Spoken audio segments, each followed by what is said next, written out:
I'm Kyle Gorman with the Employer Blueprint, and today let's talk about how to deal with a difficult, or as some people might call them, a bad employee. So the first thing that I want to establish here is I want to make sure that we all understand that, contrary to the way that this gets termed oftentimes, I don't believe there is such a thing as a bad employee. Employees are people, employees are humans, and I don't think they're bad people. I think that there are bad fits that don't mix with a particular company culture. But let's establish right off the ground that there are no such thing as a bad employee, but it is our responsibility to help someone figure out where they can thrive, and maybe it's not with you.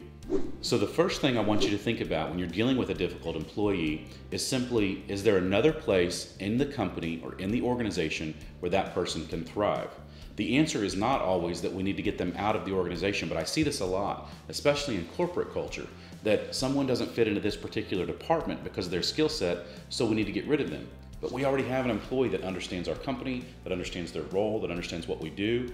Maybe there's another place in the organization that we can put them that they're going to fit better, either because of their skill set or because of their personality and the personalities of the people in those other departments.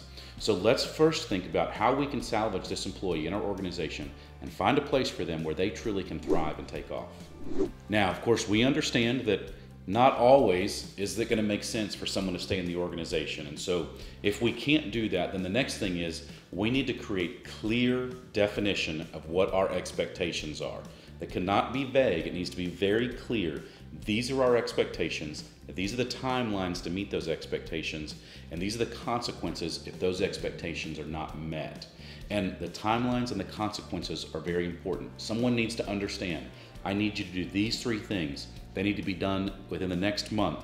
And if these aren't done in the next month, then there will be a formal write-up process or a formal review process, depending on how your organization does this. But we need to make sure that we are clearly defining these things for the employee that we're trying to coach through. Now, the hope is once you've provided definition around the expectations and the timeline, we obviously ideally want them just to improve. But oftentimes that's not going to happen. And the employee's going to see the writing on the wall as well. They're going to understand, I'm not going to be able to meet these expectations, so I need to start looking for another career, which is fine. That's great. That's all part of the process. So when that happens, make sure that you support them in their move. Support them whenever it's time for them to have an interview or take a call for a potential job. You don't want to reprimand them for those things because their goal at that point is the same as yours, which is to get out of the organization. So it's important that as you go through this process that you actually support them so that everyone leaves on good terms. And the last part of dealing with a difficult employee is document, document, document. This is to save you and to help you in case there are any issues that come up after that employee leaves or during this coaching process. So make sure that you're documenting every meeting, make sure that you're documenting every conversation, and every guideline and timeline and consequence that you've defined for them. Documentation is critical to this coaching process. So dealing with difficult employees is never fun. It's always a challenge, but it's part of management and it's part of leadership. It's something that we all have to learn to do.